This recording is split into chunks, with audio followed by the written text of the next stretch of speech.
Please don't forget to subscribe and comment.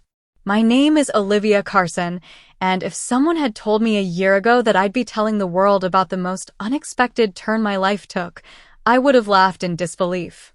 But sometimes, the heart keeps secrets until it finds the one person safe enough to share them with. I was 38, married for over a decade to a man who had grown distant, cold, and far too familiar with silence. Greg, my husband, was a successful man by all outward appearances, but inside our home, I was fading. He traveled often, and even when he was home, he was emotionally miles away. I started to wonder if I still existed to him, or if I was just another piece of furniture he walked past. I told myself to endure, to be strong. But truthfully, I was lonely. And more than that, I was tired of pretending that I wasn't. It all began with a smile. A small, seemingly harmless moment. I was watering my roses one afternoon when I saw him, Harry. He had just moved in across the street. 26, tall and handsome, with warm hazel eyes and this calm confidence that made people turn and notice. He waved at me, a simple gesture, but something about the way he looked at me made me feel seen. The next day, he walked over with 2 coffee cups in hand.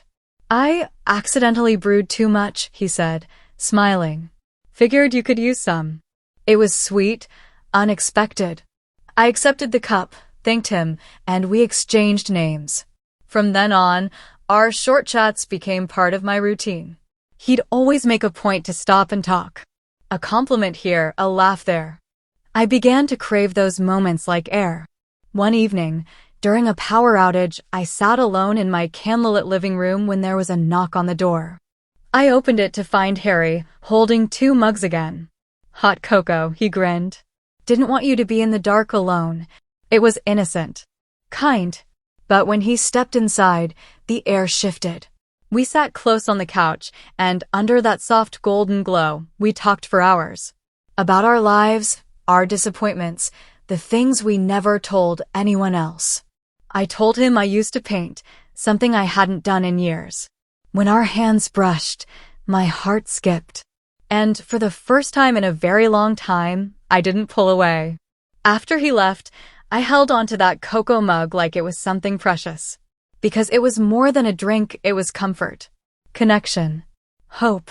Over the next few days, everything changed.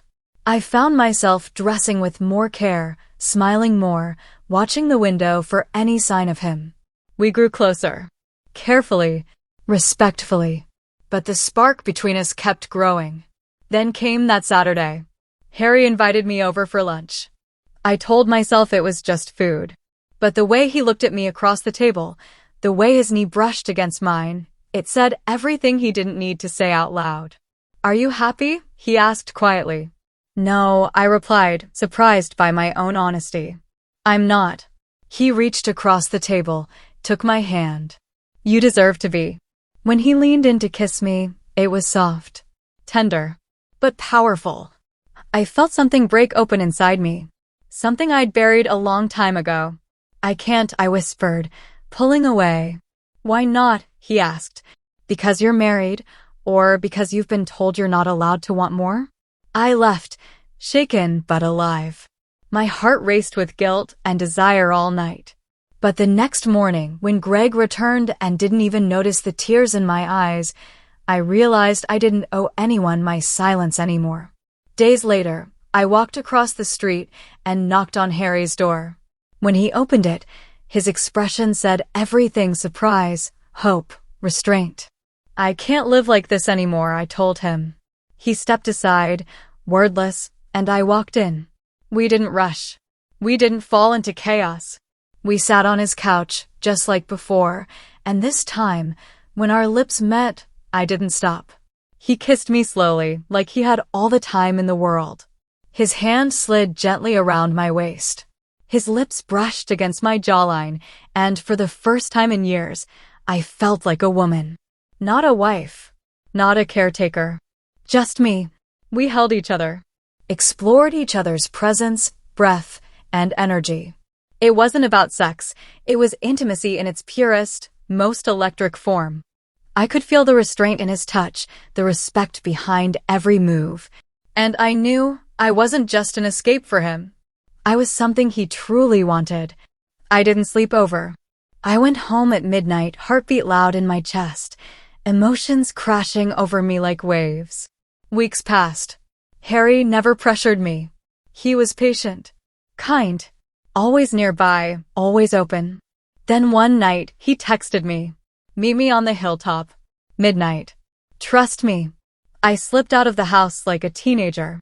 He was waiting for me with his motorcycle, helmet in hand. "Ever been on one of these?" he asked. "No." "Then let's change that." We rode under a sky full of stars, the city behind us, wind in our hair. When we reached the hilltop, he pointed to the lights below. "That's your world," he said. "But you don't have to stay trapped in it." He handed me a tiny silver charm shaped like a compass. "So you'll never lose your way again." I cried. He held me as I fell apart, and in his arms, I was whole again. I ended things with Greg. Officially. Honestly. For the first time, I wasn't afraid of being alone, because I had found myself. Now Harry and I live quietly, away from the noise. I paint again. I laugh. He wakes me with coffee and a kiss. He never makes me feel less, never dims my light. If you've ever felt invisible, forgotten, like you're just going through the motions, please know this. You matter. You deserve more. You deserve someone who sees you. And if my story touched your heart, I invite you to like, share, and subscribe. Not just for me, but for anyone out there waiting for permission to believe in second chances. Because sometimes, the one who helps you find your way back isn't who you expected, but exactly who you needed.